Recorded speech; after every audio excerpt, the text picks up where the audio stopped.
My name is Lena, I'm 28, and I've always been the quiet one, the type of daughter who clears plates, nods politely, answers questions with "we'll see." Thanksgiving at my brother Aaron's house looked like something out of an ad. Long oak table, candles flickering, centerpieces made of eucalyptus and fake gratitude. Aaron's wife passed around a salad with edible flowers. My mother said charming, and I just sipped my wine, waiting for the first jab. I didn't have to wait long. Someone asked how work was going. I said fine. My mother raised an eyebrow and said, "So, still nothing stable then?" Aaron laughed. Just a short, harmless laugh. The kind that tells everyone it's okay to laugh too. I kept my fork still, counted the seconds before the next line landed. "You know," my mom continued, waving her wine glass like a wand, "Aaron always had that drive. You can't teach that. Some people just have it. Some don't." More laughter. My cousin covered her mouth to keep from smiling. My dad didn't even flinch. My sister-in-law said something about not everyone being meant for corporate life. I smiled. I always do. That's the role I've been assigned, graceful under the slow bleed. But something in me shifted. Maybe it was the wine. Maybe it was the last 6 years of pretending I hadn't built something real. I looked at the folder beside my purse, plain, gray, unassuming, and thought about how easy it would be to keep quiet, to take it home unopened, to disappear like I always do. But I was tired. Not angry, just full. Full of all the times I let myself be minimized because they needed me to play small so Aaron could feel big. So my mom could feel right. So I could stay digestible. So I stood. No speech. No announcement. Just walked to the hallway and came back with the folder in hand. Before dessert, I said, sliding it toward her, "You might want to read this." My mom looked at it like it was a bill. "What is it?" she asked, already dismissing it. "Something about my work," I said, and sat back down. Aaron leaned in. My dad adjusted his glasses. My mom hesitated, then opened the cover. Silence came so fast it was like someone had unplugged the room. You could hear a fork hit a plate 3 chairs down. Inside was the acquisition contract. 42 million. Fully executed. Dated last month. My name, my real one, not the anonymous shell I used while building the company, was in bold at the top. The second page was an article from Fast Company, calling the unnamed founder a cybersecurity ghost, someone who built an unbreachable system that the banks were fighting over. My system. My name. My work. My silence had not meant failure. It meant building something they were never invited to see. Aaron's wife blinked hard. My cousin leaned forward like she'd misread something. My father's mouth opened, then closed again. My mom looked at me, really looked, and I saw the first crack appear in whatever story she'd told herself about me. She looked afraid to turn the page, but she did. Slowly. Like the next paragraph might tell her something about her own life she didn't want to know. And maybe it did. Because I had built something without them, without their help, without their belief. And they were just now realizing it had worked. I didn't gloat. I didn't explain. I didn't even blink. I just poured myself another glass of wine, turned to my cousin, and asked if the pie was homemade. She nodded. My mother still hadn't spoken. Aaron finally said, "Wait, this is real?" And that's when I smiled. The kind of smile you don't owe anyone, but give anyway. Because sometimes silence is the most accurate kind of truth. And sometimes, when you speak, you don't raise your voice. You raise the floor underneath their feet. If this story stayed with you, if it echoed something you've lived but never spoken, take a moment to like, comment, and share. Your voice matters here. And if you want more stories that speak the quiet truth, hit subscribe. We tell them slowly, honestly, and always for the ones who've been misunderstood. Aaron was the first to reach for the folder, gently pulling it closer like it might catch fire. "Is this serious?" he asked, not looking at me, but at the papers, the way someone stares at a test they didn't study for. My mom stayed frozen, eyes on the page, mouth set like a locked drawer. I leaned back, let the silence stretch just long enough to make someone uncomfortable, then said, "Page 3 explains the asset breakdown." Aaron's wife coughed into her napkin. My father scratched his temple. Nobody moved. And for once, nobody looked at Aaron for answers. I waited until their attention softened, then reached into my bag again. The second folder was thinner. I stood to place it in front of my father this time. "This one's about Aunt Helen," I said. He looked up, startled, like I'd said a name pulled from a grave. "She passed last year," he said, automatic, rehearsed. I shook my head once. "She passed last week. I was with her." My cousin's fork dropped against her plate. My mom finally looked at me, not with confusion, but disbelief. I don't think she even remembered the last time she saw Helen. I sat again, slowly, and told them the part they didn't want to hear. That Aunt Helen had been living in a care home 30 minutes away, that I'd been paying her bills for over a year, that she stopped reaching out to them after her stroke because silence had stopped being loneliness, it had become armor. "I visited her twice a month," I said, watching their faces for flickers. "She didn't talk much about you. But she asked me to bring her red licorice and photos of my old apartment." My dad's jaw tightened. My mom said nothing. "She left me everything," I said next, and this time, I didn't soften the words. "The house. Her savings. The will was signed 6 weeks before she passed. Witnessed. Verified." I turned back to my mother. "You said the house was worthless." "It's not. I fixed it. Top to bottom. Sold it last month." I stood again, walked to the sideboard, and picked up the iPad I'd left charging next to the wine glasses. I swiped it open and turned the screen toward the table. "I took photos," I said. "Want to see what it looks like when someone gives a damn?" The screen filled with before and after shots, crumbling wood replaced with oak, broken tiles replaced with stone, a new white kitchen glowing under clean light. My cousin let out a breath like a laugh. My mother didn't blink. "You did this alone?" Aaron asked, and I tilted my head. No one else offered. My voice didn't rise, didn't press. It was flat, even, the kind of quiet you carry after doing the hard parts without applause. The kind that no longer craves recognition, just distance. Then I turned to my cousin, the one who'd driven Helen to the clinic last year. "She remembered you," I said, and handed her a sealed envelope. "You're in the will too." Her hand shook slightly as she took it. The room pulsed with something dense and unfamiliar. Not guilt, exactly. Something closer to grief for the kind of family they could have been, if only they'd looked up from themselves once in a while. I tapped the iPad screen one more time, showed the final photo, me in front of the house, holding the keys, nothing flashy, just tired and proud and finally still. "That's the day I let it all go," I said. "That's the day I realized none of you ever saw me clearly." So I stopped waiting to be noticed. I just got to work. I set the tablet down gently, folded my napkin, and asked if we were still having dessert.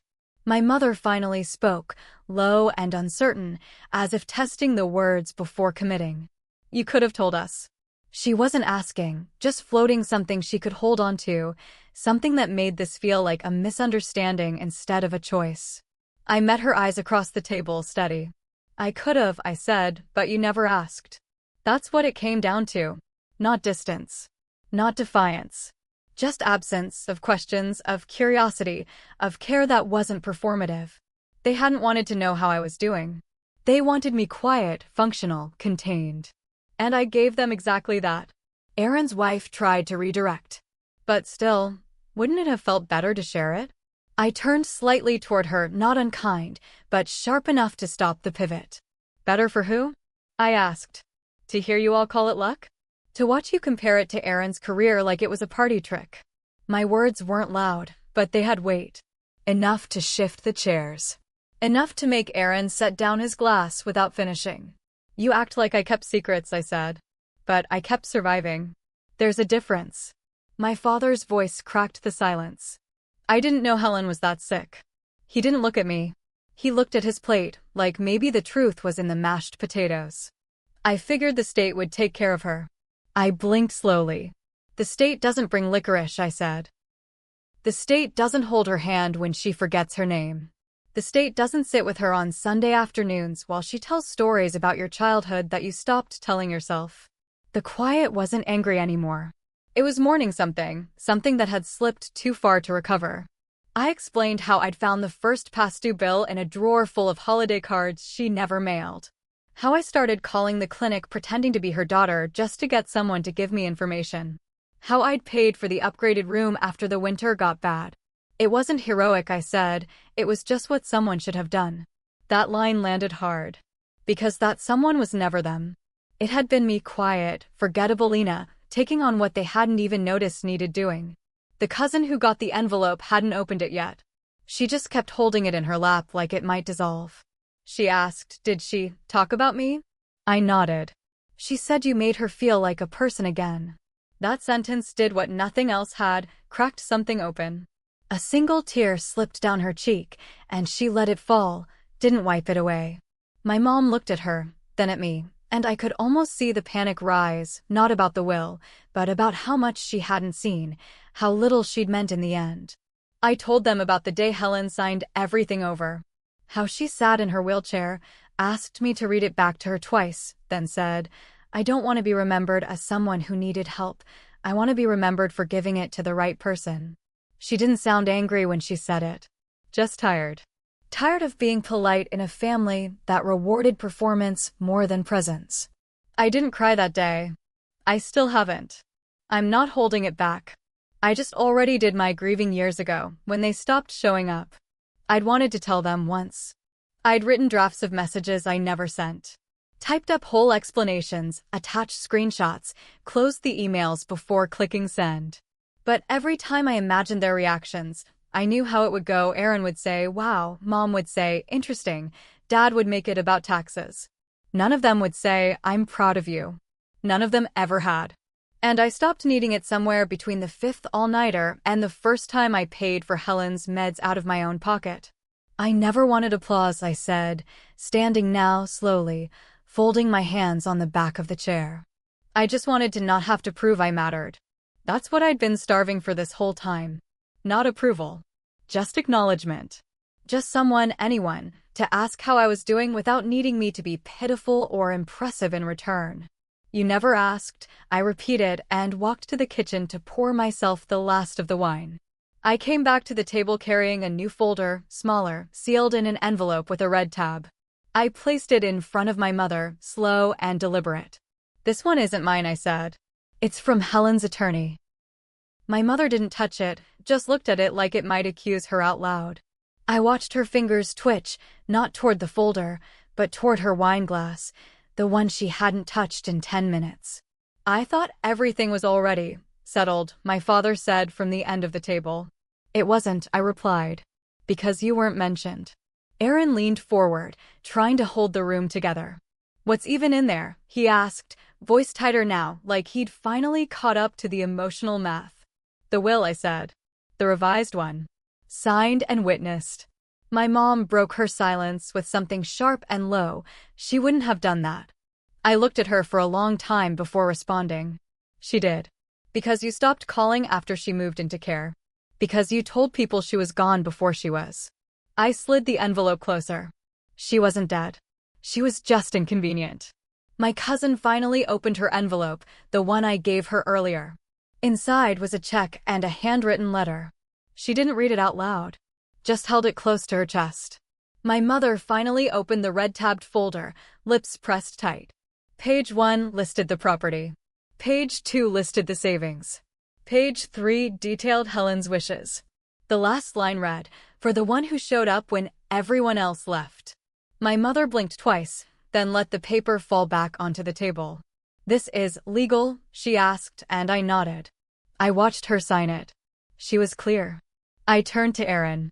"You remember calling that house cursed?" "Said it should have been bulldozed." He nodded slowly, cautious. "Well," I said, "I restored it. Sold it to a veteran and his wife. Closing happened last Tuesday." I took out my phone and tapped open the photos again. Stained glass windows repaired, floors refinished, new garden beds blooming in a yard everyone had given up on. The proceeds went into a trust, I added, for causes she cared about. Elder housing, community kitchens, legal services for seniors. I looked at my father. "In her name, not yours." My mom started to speak, but I held up a hand, calm, steady, final. "It's done. You can't contest it." She chose her ending, and she chose me. The room didn't explode. It imploded. Quietly. My sister-in-law wiped a tear that might have been sympathy. My cousin wouldn't stop looking at the letter in her lap. Aaron whispered something under his breath, maybe a curse, maybe a prayer. My dad exhaled like a man trying to slow his own pulse. And my mother, for the first time in years, looked smaller than me. Not weaker, just suddenly aware of what she'd never noticed. Then I said something that made everyone look up. I've been writing my own will, I said. Calm. Cold. Factual. It's not finalized, but the draft's complete. I let that sit. You're not in it. I looked at my mother. Neither are you. My father didn't argue. Aaron did. That's a bit extreme, don't you think? I smiled, not cruel, just done. It's math, Aaron. You don't invest nothing and expect a return. I'm not punishing you. I'm just telling the truth. The room went still, like it finally understood what I meant by legacy. I turned to leave, then paused. Helen said something before she passed, I added. She said family isn't who claims you at the table. It's who shows up when there's no food left. That was the last thing I gave them. A quote, like a mirror. Then I grabbed my coat, picked up my bag, and walked out without looking back. The door clicked shut behind me like punctuation. Not an exclamation, just a period. The end of a sentence they never thought would be about them. The hallway outside Aaron's dining room felt longer than it was, like the air stretched itself out to make room for everything unsaid. I didn't slam the door. I didn't need to. Letting it close behind me gently felt more final, more surgical. Outside, the night had cooled. The porch lights flickered like they always had when I was younger, except this time I wasn't waiting for someone to unlock the door or tell me what time to be home. I walked to my car slowly, hands steady, the weight in my chest lifting with every step. I sat behind the wheel, folder in the passenger seat, coat unbuttoned, watching the window fog up from the inside. No one followed me out. No one called my name. I think they knew they couldn't pull me back, even if they tried. The dinner was still happening inside, candles burning, wine poured, dessert uneaten. But I had left the story. Not the house, the story. I had stepped out of the role they kept me in, and the silence I drove home in felt less like emptiness and more like space. Space I had finally earned the right to fill. By the time I got back to my apartment, it was nearly midnight. The hallway smelled like someone had overcooked rice, and a neighbor's dog barked once, then went quiet. I hung up my coat, poured myself a glass of water, and stood in the doorway of my small kitchen, looking at the clean dishes stacked neatly in the rack. Everything here was mine, rented, yes, but mine. No heirlooms, no family portraits, no stories that didn't belong to me. Just peace, and the low hum of the fridge, and a window that let in the city's noise like a lullaby. The next day I booked the ticket. One way. Lisbon. I didn't post about it. Didn't tell anyone except my lawyer and my landlord. I packed only what mattered: my laptop, a folder of documents, 2 pairs of shoes, 1 red coat. I left behind a note with forwarding instructions and 1 sentence written by hand. Do not call me unless you've learned how to ask better questions. It wasn't bitterness. It was a boundary. And it felt more sacred than anything we'd ever prayed over at those dinner tables full of fake blessings and flinching grace.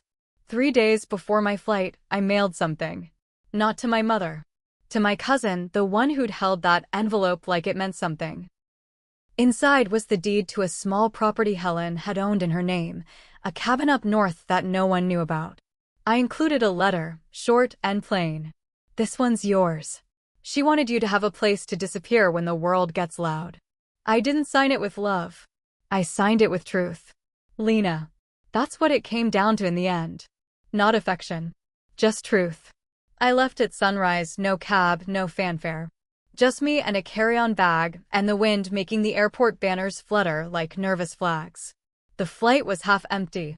I slept for most of it, head against the window, dreaming of a life without anyone watching me like I was the failed experiment. In Lisbon, I rented a studio above a bakery. It smelled like warm sugar every morning. I took long walks. I stopped checking my phone. I started feeling my own name settle back into my body like it belonged there again. The messages came eventually. A voicemail from my mother, I think we should talk. A text from Aaron, you really blindsided us. And one email from my father, just a subject line, estate taxes. I didn't answer any of them. Not because I was punishing them, but because the version of me they were trying to reach didn't live there anymore. She'd been replaced by someone who no longer needed to be witnessed to be real. Someone who had already buried the parts of herself that begged to be understood. Someone who had learned how to leave quietly. And that's how the story ends. Not with a confrontation. Not with revenge. But with a porch light turned off, a folder closed, and a woman walking out of a dinner she was never meant to finish. Some exits don't need a door slammed to echo. Sometimes silence does the work for you. And when it's done right, it doesn't hurt, it heals. Quietly, thoroughly, forever.